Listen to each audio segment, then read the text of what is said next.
से कि वह इस अवसर पर हमारा मार्गदर्शन करें, हमें अपना आशीर्वाद दें। जोरदार तालियों से स्वागत करें ठाकुर सुखविंदर सिंह कुट्टू जी।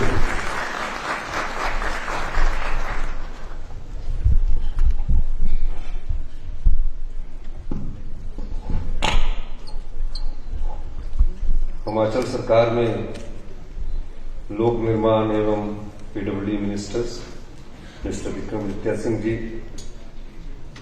हमारे हाकी के विधायक संजय अवस्थी जी, शिमला के मेयर सुरेंद्र चौहान जी, सेक्रेटरी दिवेश जी, मंच पर विराजमान सभी अधिकारीगण, हमारे जिनके साथ एमओयू में सभी सम्मानित अतिथिगण, सभी नगर निगम से आए हमारे मेयर, डिप्टी मेयर, नगर पंचायत के अध्यक्ष, नगर परिषद के अध्यक्ष, सभी सम्मानित वार्ड मेंबर और हमारे बैंक के सभी अधिकारीगण, आज मुझे खुशी इस बात की है कि हमने 2 साल पहले पूरे प्रदेश में जिस प्रकार डिजिटाइजेशन के लिए दिशा में कदम बढ़ाए थे, उसमें आज हमने एक पोर्टल का लॉन्चिंग की है। और मुझे खुशी इस बात की भी है कि हमने स्वच्छ शहर समृद्ध शहर कार्यक्रम में आपने मुझे मुख्य अतिथि बनने का मौका दिया, इसके लिए मैं आपका आभार प्रकट करता हूं। आज हम नागरिक सेवा पोर्टल को लॉन्च कर रहे हैं, जो कि एक परिवर्तनकारी कदम है। एक राज्य एक पोर्टल पहल के तहत नागरिक सेवा पोर्टल के लॉन्च के साथ हमारा उद्देश्य राज्य के सभी शहरी स्थानीय निकायों में एक integrated end to end online समाधान प्रदान करना है। पहले चरण में पोर्टल 9 आवश्यक सेवाएं प्रदान करेगा, जिनमें से 7 नागरिकों की जरूरतों के अनुरूप होगी और 2 शहरी स्थानीय निकायों के प्रबंधन को बढ़ाने के लिए डिजाइन की गई है। व्यापार लाइसेंस और संपत्ति कर प्रबंधन से लेकर शिकायत निवारण और सामुदायिक स्थानों की बुकिंग तक की ये सेवाएं अब बस एक क्लिक दूर होगी और आने वाले समय में 45 सेवाएं इस प्लेटफॉर्म के माध्यम से मिलेगी। मैंने अधिकारियों को और भी निर्देश दिए हैं कि इसमें प्लम्बर, इलेक्ट्रिकल सिटीज और जो कंप्लेंट पब्लिक की होगी, जो यूएलबीज में रहते हैं, म्यूनिसिपल कम्युनिटीज में रहते हैं, उनके लिए भी हमारी सरकार सुविधाएं प्रदान करेगी, ताकि उन्हें इधर उधर ना भटकना पड़े और फोन करके उनके पास जब उनकी पानी की समस्या आएगी या सीवरेज की कोई समस्या आएगी तो वो सुविधा उनको हम उपलब्ध करवाएंगे।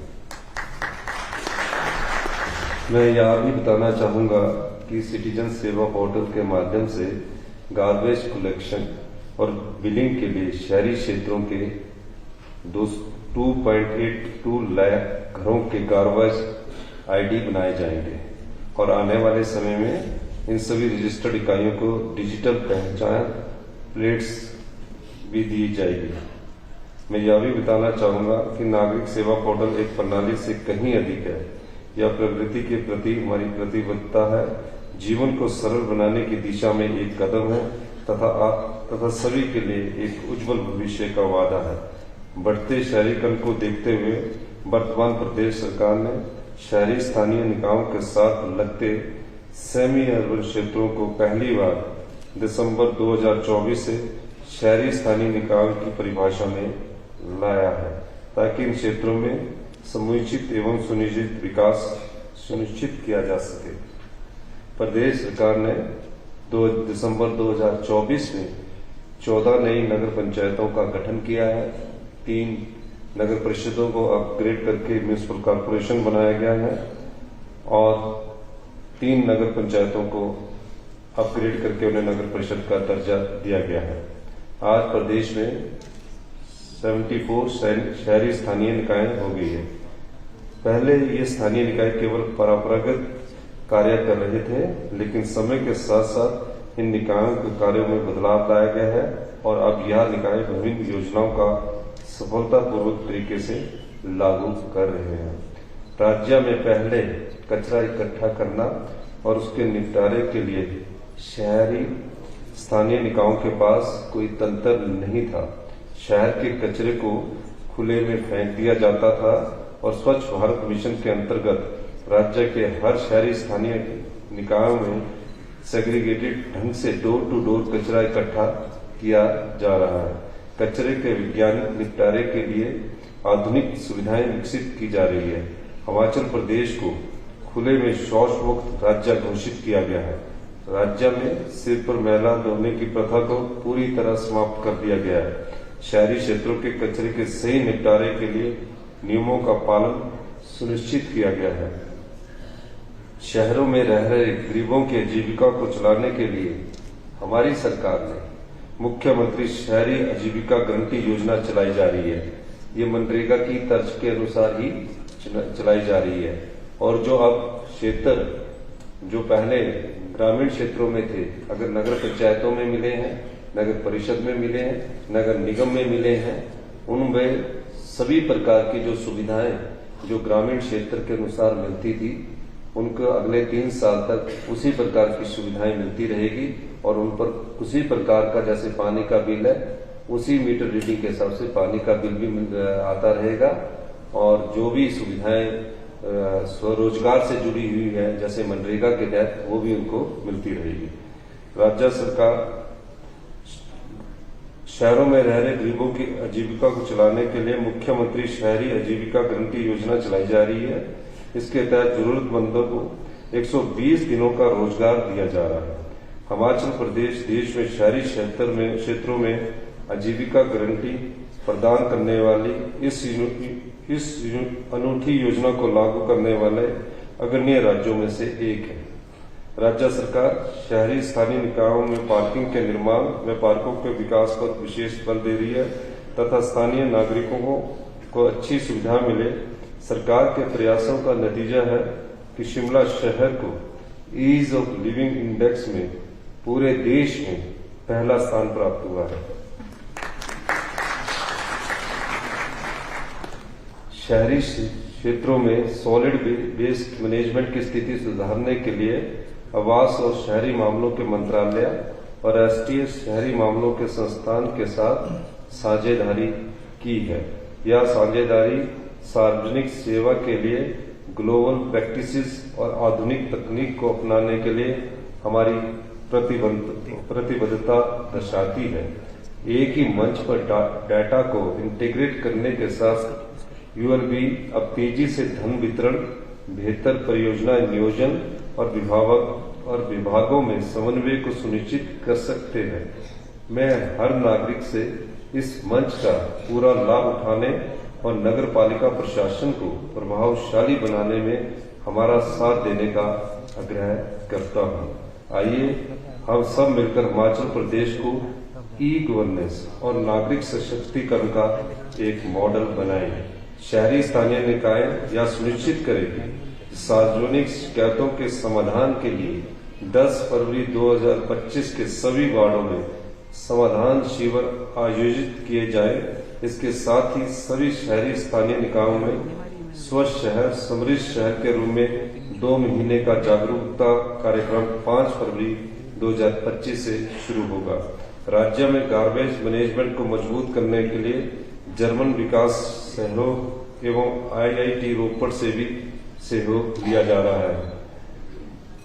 मैं आपको ये भी कहना चाहता हूँ कि हमारी सरकार जब से आई है, हम चाहते हैं कि हमारी सरकार के विकास के जो भी केंद्र बिंदु है उसमें तीव्रता से गति प्रदान की जाए और निश्चित तौर पर हमारी सरकार इस दिशा में काम कर रही है। प्रदेश में क्लाइमेट चेंज का भी प्रभाव देखा जा रहा है और धीरे धीरे जो क्लाइमेट चेंज का प्रभाव देखा गया है उसमें जो मौसम है उसमें कहीं ना कहीं बदलाव आना शुरू हुआ है। अब आप देखते होंगे कभी अत्यधिक सर्दी पड़ रही है और जब प्लेन इलाके होते और शिमला जैसा शहर भी है बहुत अधिक गर्मी यहाँ पड़ती है। आपदा आई, उसके लिए भी क्लाइमेट चेंज की कहीं ना कहीं कुछ ना कुछ प्रभाव उसका भी रहा है। हम चाहते हैं कि सभी शहरी क्षेत्रों में स्वच्छ जल, पेयजल उपलब्ध करवाया जाए, क्योंकि अभी जो हमारी प्रैक्टिस है हमें उसमें धीरे धीरे से हटना पड़ेगा। हम शिमला शहर में ओजोन बेसिस पर जो पानी की लेटेस्ट टेक्नोलॉजी है उस आधार पर अपनी जनता को पानी उपलब्ध करवाना चाहते हैं, और उसके लिए पायलट प्रोजेक्ट के रूप में हमने शिमला शहर को चुना है। आने वाले समय में हमने यूवी रेस के माध्यम से भी क्लीन वाटर की दिशा में आगे कदम बढ़ाया है, लेकिन अब आने वाले समय में उससे जो एडवांस टेक्नोलॉजी पूरे विश्व में है, हिमाचल प्रदेश धीरे धीरे चरणबद्ध तरीके से हम उस टेक्नोलॉजी को बढ़ाएंगे, ताकि हमारे जो नागरिक है, हमारी जो जनता है, हमारी जो जनसंख्या 70 लाख के करीब है, उनको स्वच्छ जल उपलब्ध हो सके। अभी जब आप पानी पीते हैं और हम खाना भी खाते हैं तो कई बार आपको उसमें क्लोरीन और ब्लीचिंग पाउडर की स्मेल आपको उसमें मिलती है। तो हम चाहेंगे कि इस प्रकार का किसी भी प्रकार से हमारे लोगों को पानी उपलब्ध ना हो। और मैं ये भी कहना चाहूंगा कि हम सब लोगों को सभी मिलजुल कर जो भी हमारी योजनाएं हमारी सरकार की आ रही है वो आत्मनिर्भर हिमाचल प्रदेश की दिशा में बढ़ते हुए कदम है। हमारा लक्ष्य है 2027 को हम हिमाचल प्रदेश को अपने पांव पर खड़ा करें और आत्मनिर्भर बनाएं, और 2032 तक हिमाचल प्रदेश हिंदुस्तान का सबसे समृद्धशाली और अमीर राज्य बने। इस दिशा में हम नीतिगत बदलाव ला रहे हैं, कानून बदल रहे हैं, नियम बदल रहे हैं, और जीवन को आसान बनाने के जो तरीके हैं उस दिशा में हम आगे बढ़ रहे हैं। मुझे खुशी है कि कुछ समय से तक पहले ये सोच बहुत कम थी, लेकिन हमारे प्रयासों से पिछले 1.5 वर्ष से सोच में बदलाव आया है, और हम चाहते हैं कि हिमाचल प्रदेश एक समृद्धशाली और अमीर राज्य बने। इसके लिए आप सबका सहयोग चाहिए।